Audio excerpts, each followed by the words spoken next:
Elisabeth de Fonclard. Bonjour. Bienvenue sur le plateau du LCM Matin.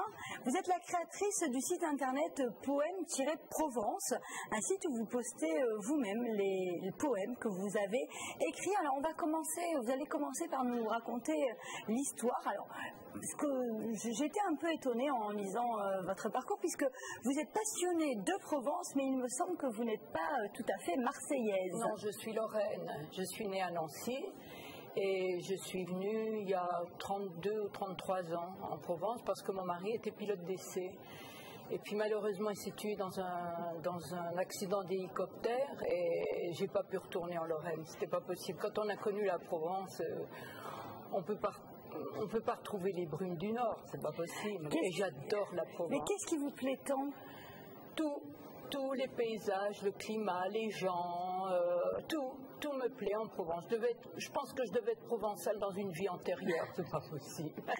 Alors on va revenir au site internet que vous avez créé, Poèmes-Provence. Ouais. Est-ce que vous pouvez nous dire comment vous est venue cette idée de créer ce site internet? Vous avez 74 ans, vous l'avez dit tout à l'heure. Alors à 74 ans, comment on crée un site internet? Mais écoutez, je me suis lancée, je n'étais pas... J'y connaissais rien en informatique, vous voyez, je ne savais même pas ce que c'était sur une souris sur un ordinateur. Et puis mes amis, ma famille me poussaient beaucoup en me disant écoute, tu es ringarde, il faut t'y mettre. Je m'y suis mise. Mais je me suis rendu compte qu'il fallait avoir un but. Et puis je me suis souvenu qu'autrefois, j'avais écrit des livres pour enfants, que j'adorais la poésie. Et je me suis dit, je vais faire un site de poèmes. Et je me suis mise à écrire des poèmes. Et c'est devenu une passion. Et j'en écris un tous les jours. J'en suis à 1280. J'ai 235 000 visiteurs depuis 2 ans. Ah oui, donc ça marche très très bien. C'est de la poésie classique. Alors la poésie classique, c'est-à-dire qu'est-ce qu'il y a plusieurs types de poésie régulière, c'est-à-dire des alexandrins, des octosyllabes. C'est une poésie très travaillée, mais j'essaye de donner un aspect simplissime, que ça ne s'entende pas trop, mais c'est travaillé, c'est très travaillé. Ça vous prend beaucoup de temps? Ah oui, je travaille, je dirais 3-4 heures par jour à peu près. Et je sors à peu près un poème par jour, mais toujours sur la Provence. Un poème par jour? À peu près, oui. Vous vous dites que le sujet de la Provence est inépuisable. J'ai des thèmes, oui, c'est inépuisable. Par exemple, il y a le début de l'été, le soleil lion pour l'été très fort, il y a l'automne, il y a le printemps, et les poèmes sont classés dans les thèmes. Et vous, un poème sur l'automne, vous l'écrivez en automne ou vous pouvez également l'écrire en été? Non, celui que j'ai écrit hier, par exemple, c'est en automne, vous voyez.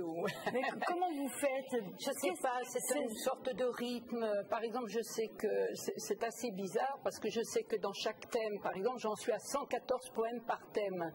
Alors si je vois que dans un thème, il y en a que 113, je travaille sur ce thème pour arriver à 114. Vous voyez, c'est vraiment très bizarre. C'est très logique dans un sens. Mais qu'est-ce qui ça m'inspire. C'est ce rythme et cet ordre qui arrive à m'inspirer. Et tous les jours, je me dis, c'est pas possible, j'en trouverai plus. J'en suis à 1280. C'est pas possible, c'est fini. Et chaque fois, ça revient. Ça revient. Le sujet de la Provence est inépuisable. Ah, inépuisable. Alors, il y a un thème sur les gens qu'on rencontre. Il y a la Haute-Provence aussi. Donc, il y a la montagne, il y a la mer, il y a la Méditerranée. La Provence, c'est tout. C'est absolument tout. On trouve tout. Vous vous inspirez de votre vie, par exemple, des gens que vous pouvez rencontrer au quotidien? Oui. Alors ça, oui. Puis de grandes questions, quelquefois sur la mort, sur le temps qui passe, parce que j'y suis très sensible, vu mon âge avancé, n'est-ce pas? Et alors ça, c'est classé dans questions, les grandes questions qu'on peut se poser. Voilà. Et votre but, c'est quoi à travers ce site internet? Je ne sais pas, c'est qu'on me lise, parce que je crois que quand on écrit, on aime être lu. Et puis ça me donne de la joie, le rythme des poèmes. Et puis savoir, je suis toujours en tête sur Google, je suis toujours classée en premier. Donc ça me fait énormément plaisir. Maintenant, par exemple, on tape VET. Je suis sur la première page. Est-ce que c'est une façon éventuellement d'extérioriser aussi vos pensées, de faire découvrir la Provence à d'autres, par exemple à des gens qui viennent d'autres régions? Je pense, oui, et puis c'est aussi, ça me donne un but, c'est un but dans ma vie, et je crois que tant qu'on a un but, on vieillit pas trop. Et cette poésie, j'adore, je me régale en écrivant ces poèmes, et voilà, Et vous avez envie de donner aux gens. Et gens, les gens aiment, puisque vous voyez, j'ai quand même de 300 à 400 personnes qui viennent tous les jours. Bien sûr. Donc ça prouve, et ça m'a fait plaisir, de voir que les gens aimaient encore la poésie dite classique. J'imagine qu'il y a des gens qui vous contactent. Est-ce que c'est des gens qui viennent spécifiquement du Sud ou pas du tout? Racontez-nous. De partout. Et puis alors, ce qui est bien aussi, enfin ce que j'aime bien, c'est que je travaille avec des peintres. Parce que chaque poème est illustré par une peinture. Des peintres? Alors, des peintres. Donc, je suis en correspondance, en lien avec des peintres. Il y en a même du Canada, il y en a de Belgique, il y en a de Suisse. Et j'illustre chaque poème par un tableau que je trouve dans Google. Je leur demande l'autorisation d'utiliser leur peinture.